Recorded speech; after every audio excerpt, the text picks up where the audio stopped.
Gabe Meyer, 17 ans, est déposé à la salle de sport de son quartier par son père. Cet homme ne reverra plus jamais son fils. On a tout de suite compris qu'il se passait quelque chose de grave, qu'il ne pouvait pas nous joindre. Sa disparition entraîne les enquêteurs dans les eaux infestées de crocodiles, dans les profondeurs des champs de canne à sucre et de la forêt tropicale. En 21 ans de métier, c'était probablement l'expérience la plus forte que j'avais vécue sur le plan émotionnel. Et dans un univers rempli de mensonges et où la réalité est déformée. Il m'écrivait presque tous les jours. Il nous a montré ce qui semblait être une tombe fraîchement creusée. On était tous abasourdis. On se serait cru dans un film d'horreur. C'était un meurtre calculé et prémédité. C'était comme un challenge pour lui. Et il s'est bien amusé du début à la fin. Il a commis une erreur élémentaire. On espérait que cet élément permettrait de reconstituer le puzzle. Bonjour. Soyez les bienvenus pour cette nouvelle émission des Enquêtes impossibles. Cette série inédite vous entraîne dans les coulisses des grandes enquêtes criminelles comme si vous faisiez partie de l'équipe des experts. Pour éloigner leur famille de la criminalité et de la violence urbaine, Sherry et Doug Meyer ont quitté leur ville natale de Miami aux États-Unis pour venir s'installer dans le Queensland, une province magnifique de la côte est de l'Australie. Au début, rien ne leur fait regretter leur choix. La vie quotidienne est agréable, paisible. Et puis, en janvier 1993, comme si elle était rattrapée par un destin tragique, l'existence des Meyer bascule. L'un de leurs 6 enfants disparaît sans aucune explication. À 19h30, il n'était toujours pas rentré. D'habitude, il ne manquait jamais le dîner ou alors il nous appelait toujours pour dire où il était. J'ai demandé à Doug d'appeler l'hôpital pour vérifier qu'il n'avait pas eu d'accident. Rien de ce côté-là. On s'est trouvé un peu stupide de s'inquiéter comme ça. Après tout, c'était un jeune de 17 ans. Il avait probablement rencontré un copain ou il était allé chez quelqu'un. On a commencé à somnoler par intermittence. Je me levais régulièrement pour aller voir dans sa chambre s'il était rentré. À 4h30 ou 5h du matin, on s'est levé et on a commencé à prévoir ce qu'on allait faire, qui appeler, où aller, parce qu'on a compris que c'était grave. On a décidé de commencer par le plus logique, aller trouver ses amis pour savoir ce qui se passait. Alors on a pris la voiture et on s'est rendu chez Damon Kalanka. Damon Kalanka est un ami de Gabe. Il était présent lorsque Doug Meyer a déposé son fils à la salle de musculation. On a monté l'escalier jusqu'à l'appartement de Damon Kalanka et on a trouvé la porte ouverte. Il s'est avancé vers nous. On lui a demandé s'il avait vu Gabe. Il nous a dit oui. Après avoir quitté le gymnase, il est venu ici, à mon appartement. Il a lu quelques magazines pour hommes. Et il m'a dit qu'il allait nager un peu.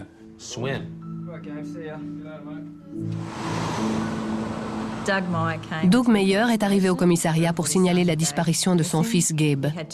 Il avait avec lui 2 de ses amis qui ont dit ne pas savoir où il se trouvait. Gabe était parti de chez Damon Kalanka dans l'après-midi pour aller nager à côté du ponton sur Johnstone River. Doug a dit que c'est très inhabituel parce que son fils n'allait jamais nager à la rivière. Il savait qu'il y a des crocodiles, qu'il ne faut pas nager dans la rivière, surtout en fin de journée. En plus, il pleuvait ce jour-là. Ça ne lui ressemblait pas de faire ça. J'ai interrogé ses 2 amis et je leur ai demandé ce qu'ils en pensaient. Ils ont dit que ça leur paraissait bizarre venant de Gabe. Ils ont aussi précisé qu'il n'avait pas de problème à la maison, donc ça semblait un peu étrange qu'il ne soit pas rentré chez lui. Ce n'est pas l'histoire habituelle d'un jeune qui a découché pour faire la fête. Tout ce qu'on savait, c'est qu'un jeune était porté disparu et qu'il fallait explorer toutes les pistes.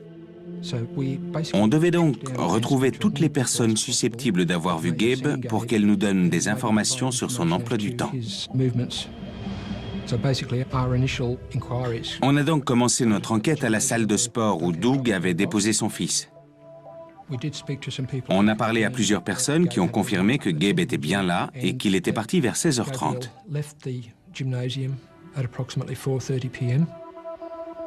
Ensuite, il fallait établir si Gabe était vraiment allé à la rivière. On était inquiets parce que si Gabriel était allé nager, il avait pu se noyer ou se faire attraper par un crocodile ou un autre animal sauvage. Quand un crocodile s'attaque à un être humain, on peut espérer retrouver des restes. D'après ce que je sais, les crocodiles déposent les restes de leurs victimes dans les mangroves. C'est pour ça qu'on a commencé à explorer Johnston River avec la collaboration du département de la faune et d'experts locaux en crocodiles. Il n'y avait absolument aucun signe d'attaque sur une victime humaine. Il y avait une autre possibilité. Il avait peut-être fugué, tout simplement. On a étudié cette éventualité avec sa famille et ses amis. On leur a dit tout simplement que Gabe était un adolescent normal, qu'il ne nous avait jamais causé de problème. Les expériences qu'il avait vécues lui avaient apporté une grande maturité. C'était un garçon très attachant depuis toujours, depuis qu'il était tout petit.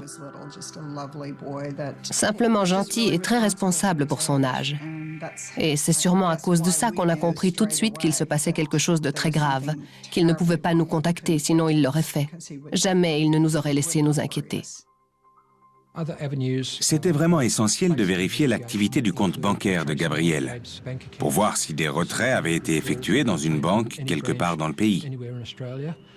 On s'est renseigné auprès des différents transports publics, compagnies aériennes, services d'autocar, sociétés de chemin de fer du Queensland, pour voir s'il y avait trace du passage de Gabriel. Mais les réponses ont été négatives. Aucun signe de lui dans les transports et aucune activité sur son compte bancaire. On était tous de plus en plus inquiets. Douglas et Sherry Meyer sont morts d'inquiétude. Leur fils Gabriel n'est pas rentré mardi soir pour le dîner, ce qui d'après eux ne lui ressemble absolument pas. Gabe n'est pas le genre de garçon à manquer le repas du soir. Et quand il doit s'absenter, il nous prévient. La police a exploré les rues alentours ainsi que la Johnston River. La disparition de Gabe leur paraît suspecte. On craint pour sa vie. Les circonstances autour de sa disparition ne sont peut-être pas très nettes. Quant aux parents de Gabe, ils ont un seul appel à lancer au cas où leur fils regarde cette émission. Appelle-nous, c'est tout. On t'aime, mon fils. On l'aime tellement. Il manque à tous ses amis. On veut juste s'assurer qu'il va bien. L'inquiétude de la famille Meyer se transforme peu à peu en panique. De toute évidence, Gabe n'a pas fugué, puisqu'il est parti sans emporter de vêtements, ni toucher à sa carte de crédit. Un tel comportement ne correspond pas non plus à sa nature. Alors, s'est-il noyé dans la Johnston River, infesté de crocodiles? A-t-il été enlevé ou agressé? La police doit envisager rapidement toutes les hypothèses. La dernière personne à avoir vu Gabe est son ami Damon Kalanka. Ce dernier se dit prêt à apporter toute l'aide requise aux enquêteurs. Il a dit, écoutez, dites bien à la police que s'ils ont des questions à me poser, je suis là, ils savent où j'habite. Ils n'ont qu'à venir me voir, je leur dirai tout ce que je sais. J'ai demandé à Damon Kalanka de nous accompagner au commissariat, à condition qu'il soit d'accord pour qu'on l'interroge. On va commencer par le début. Comment as-tu connu Gabriel Meyer? Je sortais avec sa sœur, Fawn Meyer. J'ai fait sa connaissance avant qu'elle parte aux États-Unis et je suis devenu très proche de sa famille. Son frère venait à la salle de gym. On se voyait là-bas tout le temps. On faisait de la muscu ensemble. Et on est devenus de bons copains. J'ai fait sa connaissance à la salle de sport. Il me disait bonjour tout le temps, me faisait des compliments, me demandait comment j'allais, trouvait des sujets de conversation pour m'aborder. C'était un garçon très sympa, plutôt charmant. Et à partir de là, on a commencé à sortir ensemble. Elle partait 3 semaines plus tard pour l'université aux États-Unis. Il était anéanti à l'idée de son départ. Alors on a dit à Fawn que Damon pouvait venir passer Noël avec nous, ce qu'il a fait. Ils m'ont invité pour Noël. On est très proches. C'est comme ma deuxième famille. Mais Gabe, je le connais seulement du gymnase. Il a affirmé être allé au gymnase la veille dans l'après-midi, y avoir vu Gabe Meyer et avoir fait de la musculation avec lui. Ensuite, Gabriel est allé chez Kalanka. Et il est parti peu après en lui disant qu'il allait nager un peu. Je lui ai aussi demandé ce qu'il avait fait ce soir-là. Il m'a expliqué qu'il avait loué un véhicule utilitaire pour emmener un rouleau de moquette chez sa sœur à Tully.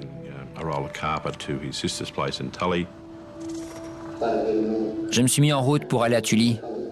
J'étais à mi-chemin quand il s'est mis à pleuvoir. Le rouleau de moquette était dans la remorque à l'arrière. Il n'y avait pas assez de place devant, alors j'ai fait demi-tour et je suis rentré chez moi. Il est où ce rouleau de moquette? Dans le garage.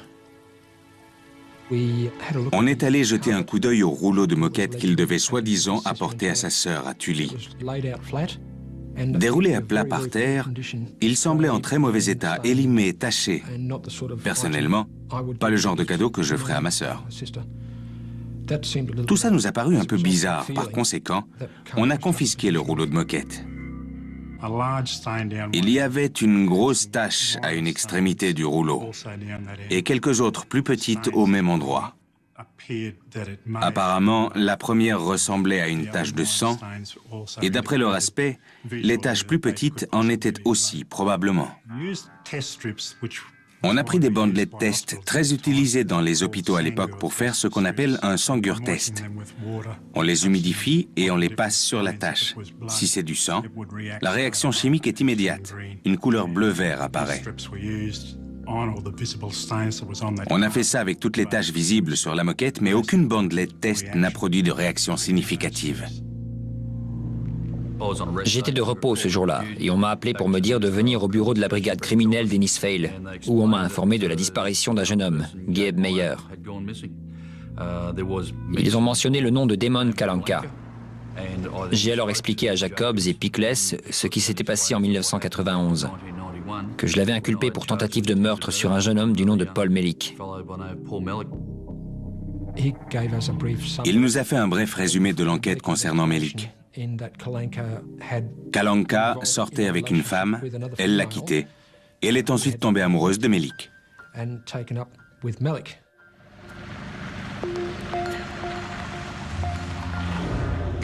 Kalanka avait donné rendez-vous à Paul Melik. Ils sont partis faire un tour avec la voiture de Kalanka jusqu'à un endroit près de Fine Fish Point. Kalanka et Melik sont descendus de voiture. Kalanka avait un couteau sur lui, et alors qu'il était en train de discuter avec Melik, celui-ci s'est soudain retourné, et là Kalanka l'a poignardé dans le dos.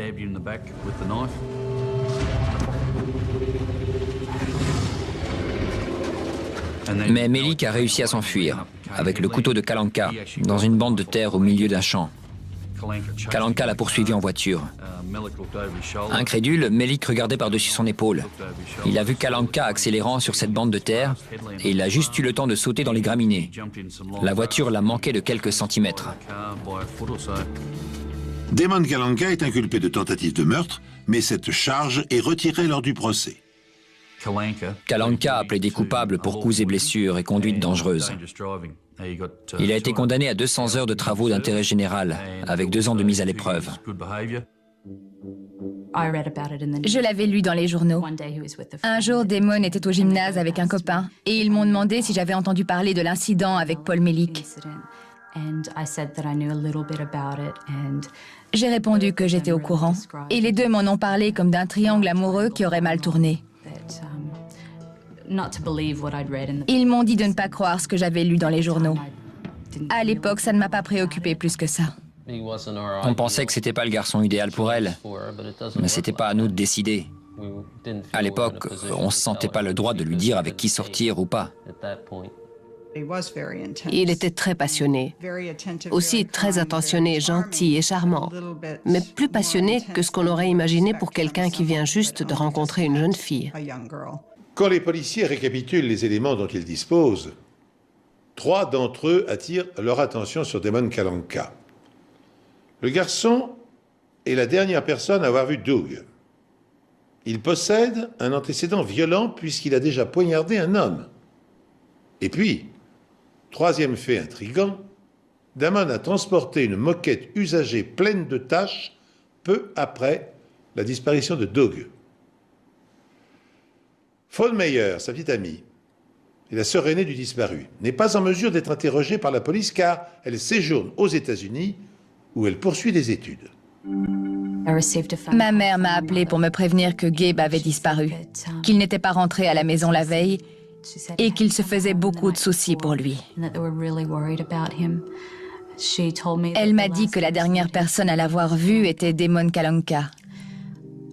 Et là, j'ai pensé immédiatement, oh mon Dieu. Fawn et Damon sortent ensemble depuis 3 semaines quand celle-ci part faire ses études aux États-Unis. Dès mon arrivée aux États-Unis, il a commencé à m'écrire. Il m'écrivait presque tous les jours, voire 2 fois par jour. Ces lettres étaient remplies d'expressions comme « tu me manques tellement »,« je voudrais être là-bas avec toi »,« s'il te plaît, reviens, je payerai le voyage ». Je me sentais étouffée par cet amour. Je voulais rompre, mais il n'avait pas l'air de comprendre. Juste avant mon départ, il m'avait demandé s'il y avait quelque chose qui pourrait me faire changer d'avis et rentrer en Australie. Je lui ai répondu que rien ne pourrait me pousser à revenir, sauf s'il arrivait quelque chose à ma famille.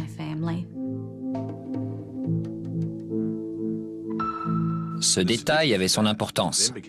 Les enquêteurs commençaient à penser qu'un moyen de faire revenir Fawn Meyer en Australie était de se débrouiller pour qu'un drame touche sa famille. Et à ça s'ajoute l'implication de Kalanka dans l'incident avec Melik. On devait étudier toutes les pistes et rester objectif, mais on avait peur qu'il soit arrivé quelque chose à Gabe Meyer. Damon Kalanka dit aux enquêteurs que cette nuit-là, il a loué un véhicule pour livrer un rouleau de moquette à sa sœur. Ce dernier est examiné, mais rien ne permet de faire le lien avec Gabe. Quand on mène une enquête, il faut passer en revue tous les éléments qu'on a pour étudier toutes les pistes, d'où la saisie de la moquette. À ce moment-là, on ne savait encore rien, mais là, on avait une preuve tangible, en espérant qu'elle permettrait de reconstituer le puzzle. Les enquêteurs ont déjà analysé, sans résultat probant, les tâches qui constellaient la vieille moquette que Kalanka devait apporter à sa sœur. Ils espèrent néanmoins que le véhicule utilitaire loué pour le transport révélera des indices. Pour quelle raison Kalanka s'en était-il servi 1h30 après le départ de Gabe, alors qu'il avait l'intention de ne l'utiliser que le lendemain matin? Pour n'importe quel véhicule de location, on note le kilométrage affiché avant qu'il quitte l'agence de location et le kilométrage quand le véhicule est rendu. On a établi que Kalanka avait parcouru 119 km avec le véhicule de location.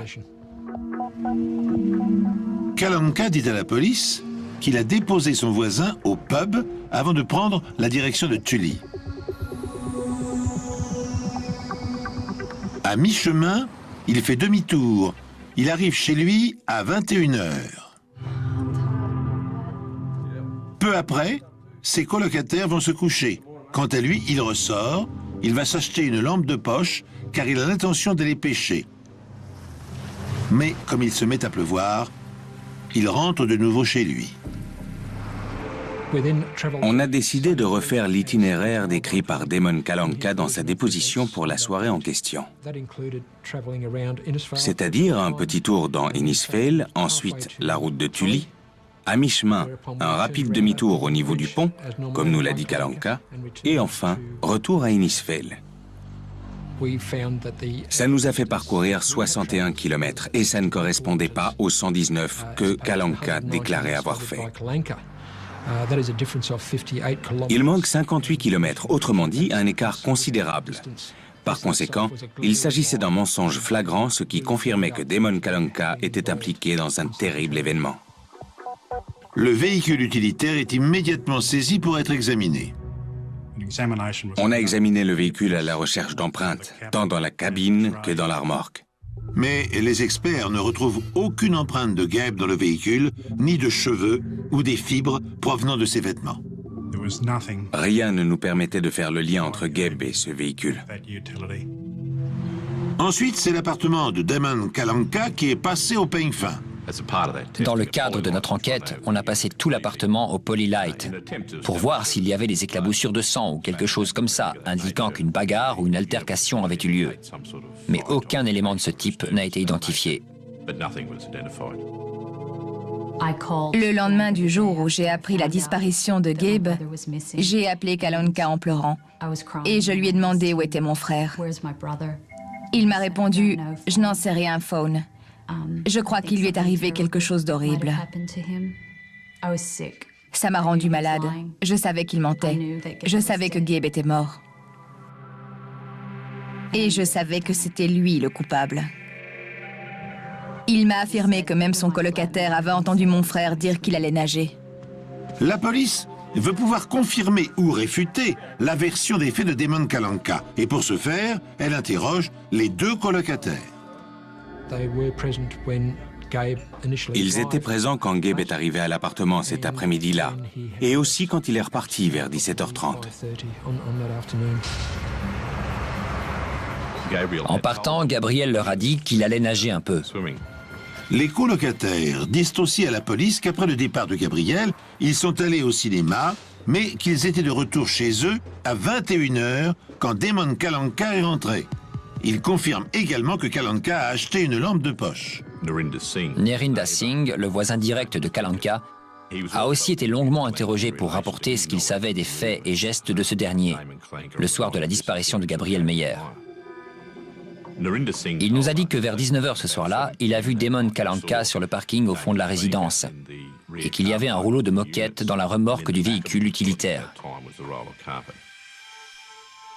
Peu après, il a regardé par la fenêtre et a vu Damon Kalanka juste devant la porte de son appartement, apparemment très essoufflé. Il l'a interpellé et lui a demandé s'il pouvait le déposer au pub du coin. Environ un quart d'heure plus tard, ce qui nous amène à 19h30 environ, Damon Kalanka est revenu et a conduit Singh au pub. Ensuite, il l'a ramené chez lui aux alentours de 20h. Et c'est à ce moment-là qu'il lui a dit qu'il partait pour Tully. Tous ces éléments confirmaient la version des faits de Damon Kalanka.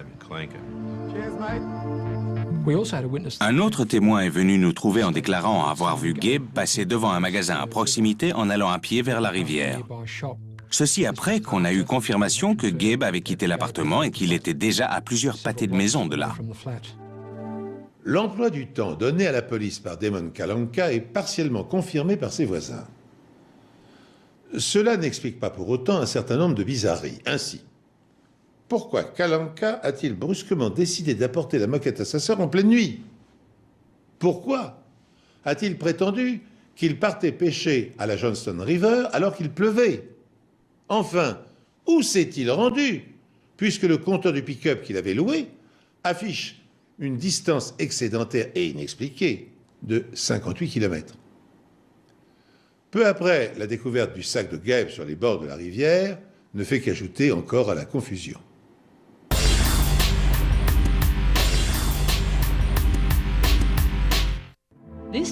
Ce sac, retrouvé par des volontaires sur la rive de la Johnston River, a été identifié comme étant celui de Gabe. La police va maintenant s'appuyer sur cette preuve essentielle pour tenter de retrouver le jeune disparu de 17 ans.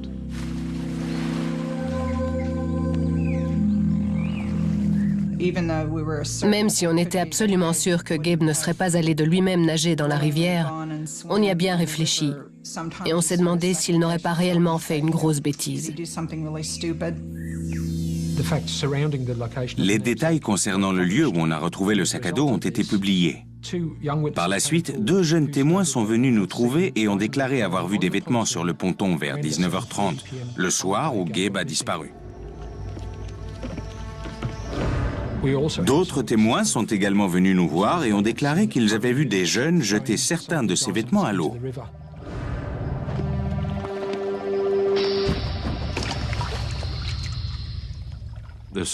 Il est toujours possible que quelqu'un ait placé ses vêtements à cet endroit pour essayer de brouiller les pistes.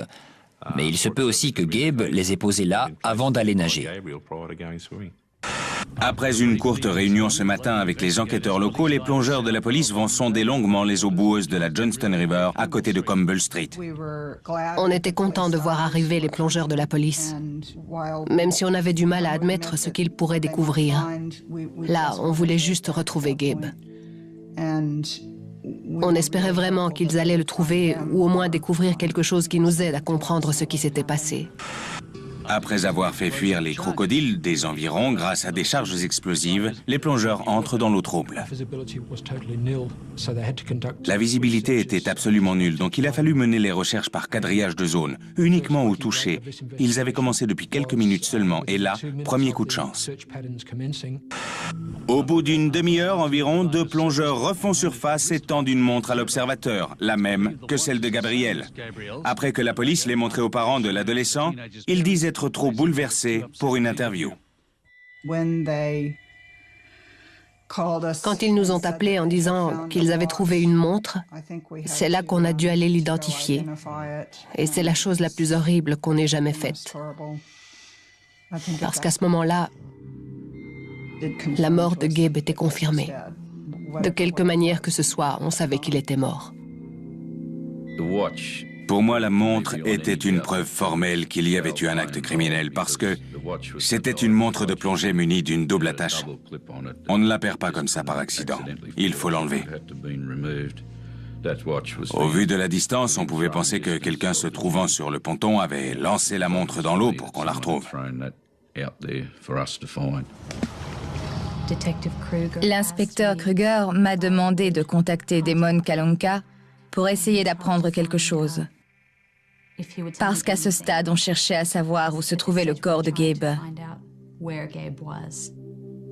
Je l'ai appelé et je lui ai dit que je ne rentrerais pas chez moi tant que je ne saurais pas ce qui était arrivé à mon frère. Je me disais qu'en faisant ça, on pouvait réussir à forcer la main à Kalanka et le pousser à déplacer le corps de l'endroit où il l'avait mis à l'origine vers un autre endroit où on pourrait peut-être le trouver. La sœur de Gabriel a passé le coup de fil, mais malheureusement Kalanka n'a pas réagi. En plus, il a repéré la surveillance policière, ce qui a tout fichu en l'air. C'est là qu'un jeune homme du nom de James Potter contacte la police pour leur fournir des informations. 15 jours avant la disparition de Gabe, il est allé dans la forêt tropicale, là où la végétation est très dense, en compagnie de Damon Kalanka. Il nous a dit que Kalanka l'avait emmené dans une zone dégagée de la forêt où poussent des palmiers et qu'il avait marqué l'endroit d'une croix avec des pierres sur le sol. Damon Kalanka dit à Potter que la croix servira à identifier l'endroit où il doit venir prochainement faire du camping. Plus tard ce jour-là, on s'est rendu à Polly Creek et Potter nous a montré l'endroit où il était allé avec Damon Kalanka. Et là, il y avait ce qui semblait être une tombe fraîchement creusée, sous les palmiers, dans la forêt tropicale. En voyant le trou pour la première fois, on s'est dit que ça ne pouvait être qu'une tombe. La forme, la profondeur, ça ne faisait aucun doute dans mon esprit qu'il s'agissait de la tombe d'un être humain. Indubitablement, l'étau se referme autour de Damon Kalanka. Pourquoi a-t-il creusé en pleine nature ce qui ressemble à une tombe, si ce n'est dans l'intention d'y enterrer un corps? La police décide qu'il est temps de procéder à un nouvel interrogatoire.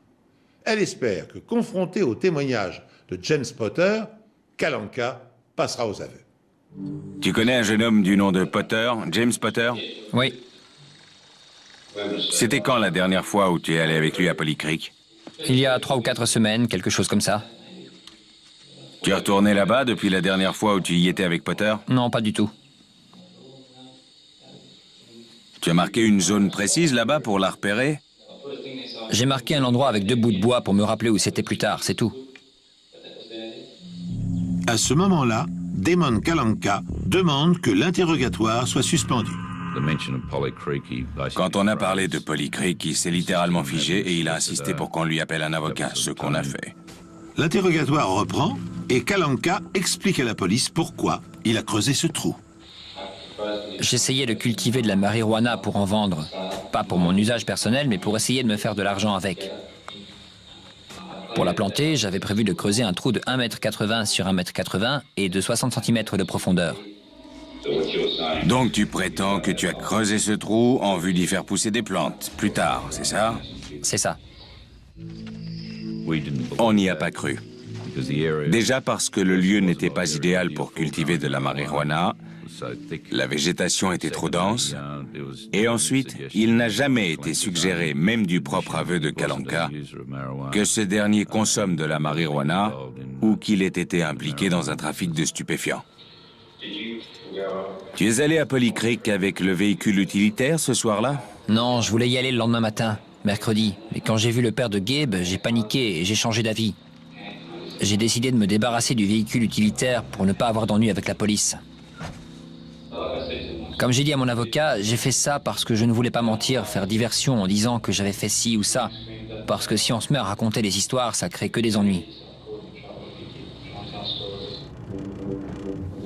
Que dis-tu de la rumeur racontant que tu aurais tué le jeune Gabriel pour essayer de pousser Fawn à revenir en Australie? Comme j'ai dit à Fawn quand elle m'a appelé le lundi, quand on en a parlé, si tu crois que j'ai fait ça juste pour que tu reviennes, tu serais revenu de toute façon. Je vois pas à quoi ça rime, j'aime beaucoup sa famille. J'ai pas l'intention de faire du mal à qui que ce soit. Et je ferai jamais un truc pareil. C'était comme un challenge pour lui. Il semblait prendre plaisir à nous parler. Il savait ce qu'on avait découvert et ce qu'on ignorait, et j'avais la nette impression qu'il s'était bien amusé du début à la fin. Je vais être honnête avec vous. Je pense qu'il est parti. Je pense qu'il est parti pour de bon. Qu'est-ce qui te fait dire ça? Juste certains trucs qu'il a dit et fait. Il adore l'aventure et quand il a envie de faire quelque chose, il n'hésite pas. Il est sûrement quelque part en ce moment en train de s'éclater comme un fou. C'est ça qu'il veut. Mais je suis furieux contre lui. C'est sa faute si je dois subir tout ça. S'il revenait, j'essaierais quand même d'être sympa avec lui. J'ai pas envie de payer les pots cassés, qu'on me mette tout ça sur le dos. Que j'aille en prison et qu'il vienne me chercher à la sortie dans 10 ans. Ça me mettrait en rogne. On commençait à avoir l'impression que quelque chose clochait dans l'état mental de Damon Kalanka. Certains éléments suggéraient un comportement sociopathique. Le raisonnement derrière l'incident avec Melik et le déroulement des événements avec Gabriel indiquait un comportement bizarre, pas celui d'une personne saine d'esprit. À ce stade, il fallait vraiment trouver le corps de Gabriel pour prouver qu'il ne s'était pas fait attaquer par un crocodile. Et, ce faisant, trouver une sorte de preuve médico-légale qui relierait Kalanka au crime. La police est maintenant convaincue que Damon Kalanka est impliqué dans la disparition de Gabe Meyer. Elle dispose d'un solide faisceau de présomption, mais elle ne peut pas encore procéder à son arrestation tant que le corps de la victime ne sera pas découvert. Enfin, le 26 janvier, jour de la fête nationale australienne, et 15 jours seulement après la disparition de Gabe, un événement inattendu déverrouille l'enquête.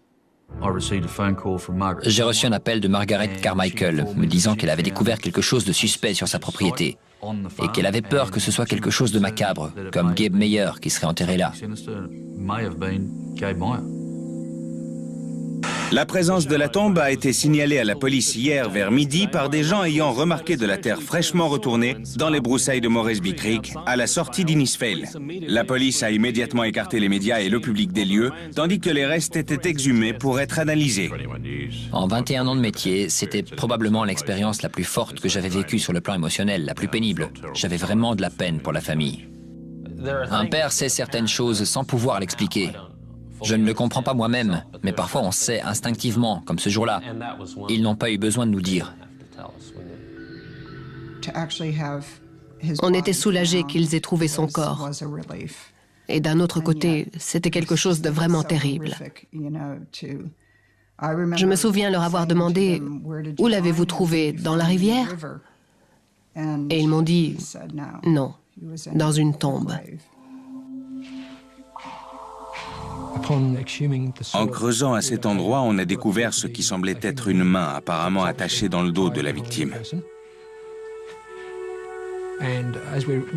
Après avoir retiré toute la terre autour du cadavre, on a vu que les mains et les pieds étaient liés, que le corps était enveloppé dans une couverture nouée avec de la ficelle. Le corps de Gabe est déterré puis transporté à la morgue. Parallèlement, la femme qui a signalé l'emplacement dans son champ de canne à sucre est interrogée. Elle a déclaré que le soir où Gabe a disparu, elle a vu les phares d'une voiture venant de la nationale et qui empruntait un chemin menant aux alentours de l'endroit où se trouvait la tombe.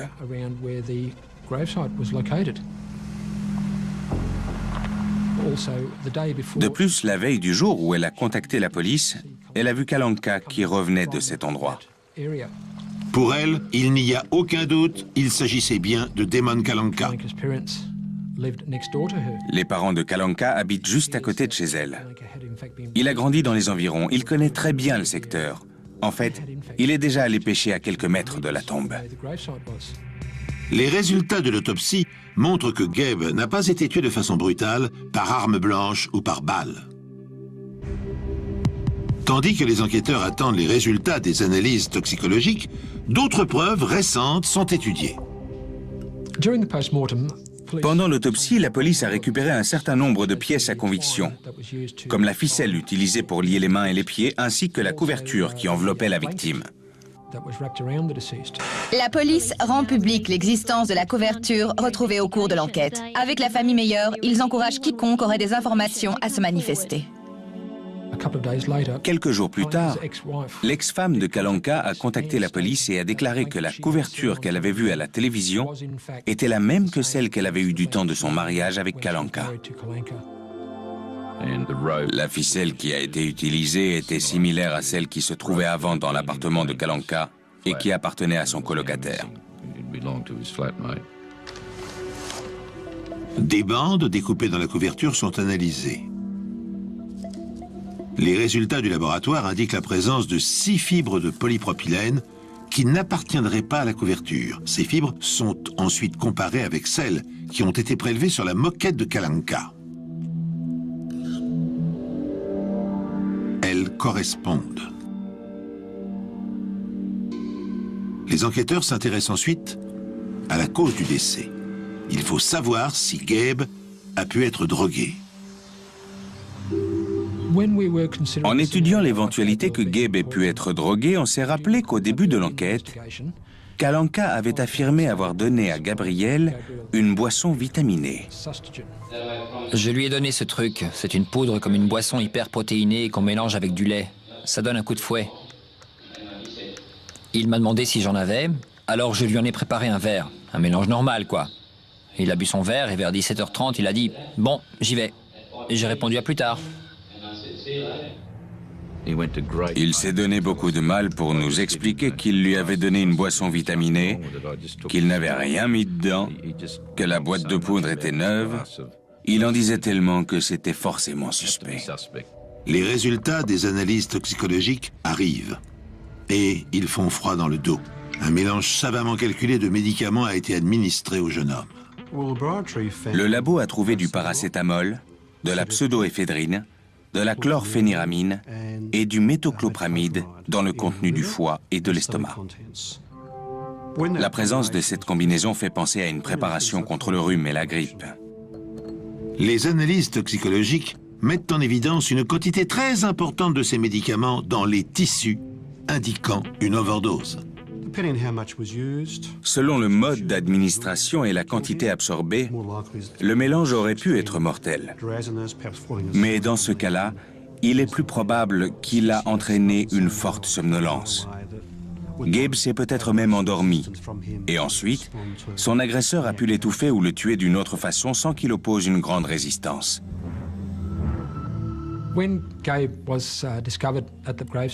Quand le corps de Gabe a été découvert dans cette tombe, la police a repéré un petit morceau de plastique collé sur son visage, d'une forme plutôt inhabituelle, comme un petit rectangle avec un trou au milieu.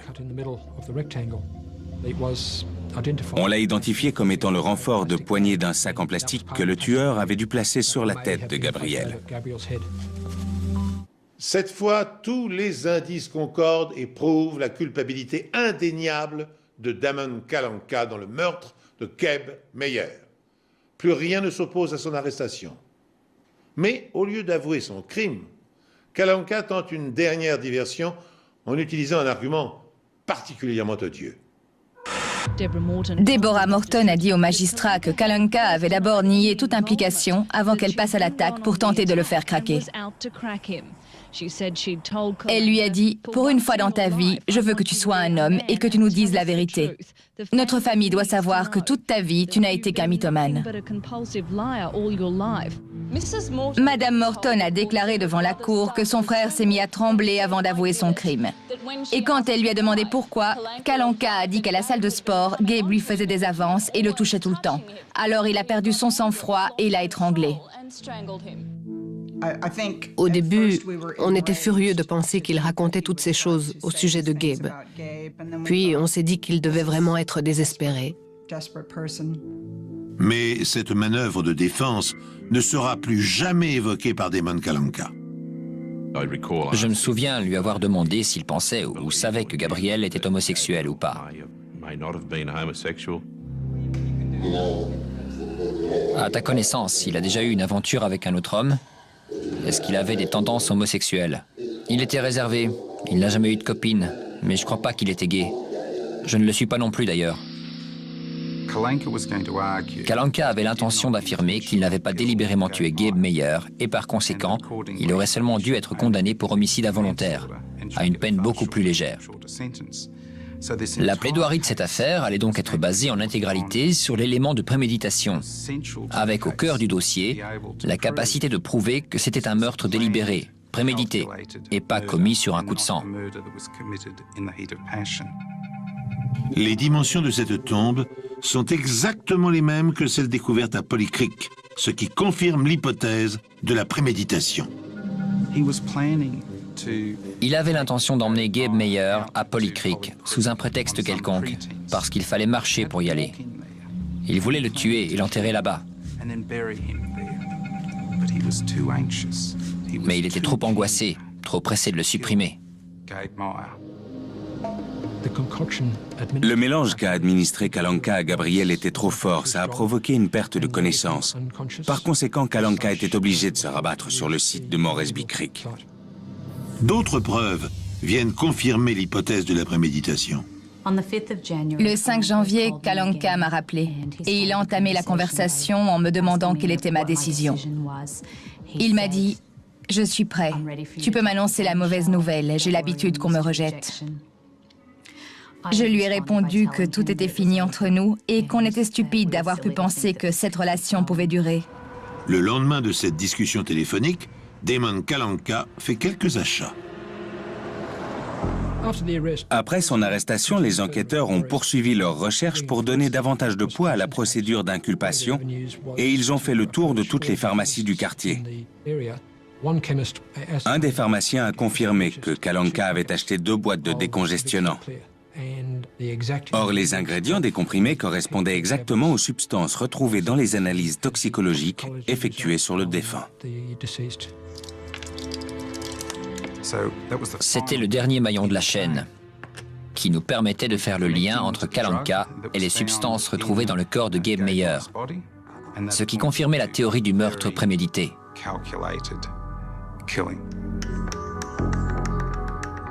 La procédure d'inculpation reposait essentiellement sur le fait que les 2 colocataires étaient sortis vers 17h45 et que Gabe Meyer était revenu à l'appartement peu après. Kalanka n'avait pas tué Gabe dans un accès de colère. Il lui avait donné cette boisson, l'avait observé pendant qu'il buvait et l'avait regardé perdre connaissance.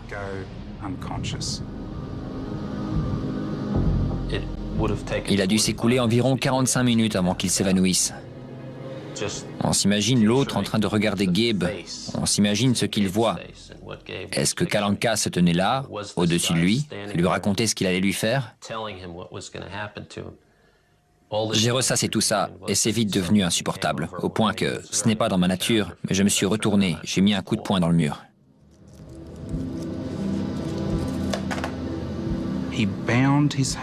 Kalanka lui a attaché les mains, puis les pieds. Il lui a mis un sac en plastique sur la tête. Quand il est sorti pour aller chercher le véhicule utilitaire, Gabe Meyer était déjà probablement mort, ou son décès était imminent. Damon Kalanka enveloppe alors le corps de Gabe dans une couverture qu'il avait dans son garage, puis il le dépose à l'arrière du véhicule utilitaire. C'est à ce moment-là que Singh l'a interpellé et lui a demandé de le déposer au pub. Et Kalanka a répondu qu'il revenait dans une demi-heure environ. Il a roulé jusqu'au ponton de la Johnston River, où il a déposé la serviette de bain, les chaussures et le sac à dos de Gabe. Ensuite, il a jeté la montre de ce dernier dans l'eau. Ensuite, il est revenu à la résidence, a déposé son voisin Singh au pub pour qu'il récupère sa paye, puis il l'a ramené.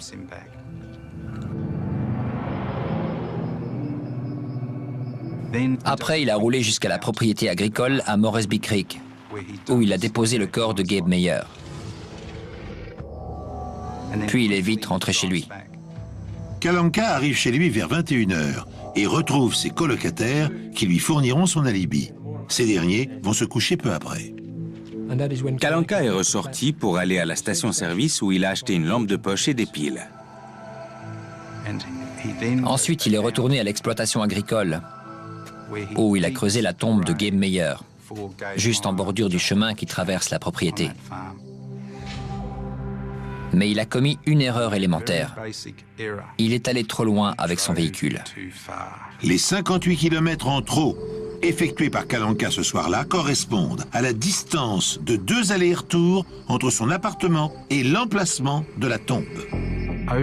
Au cours de toutes ces années, j'ai travaillé sur un grand nombre de procès pour meurtre. Mais je n'en vois aucun intégrant une telle association de préméditation et d'exécution impitoyable.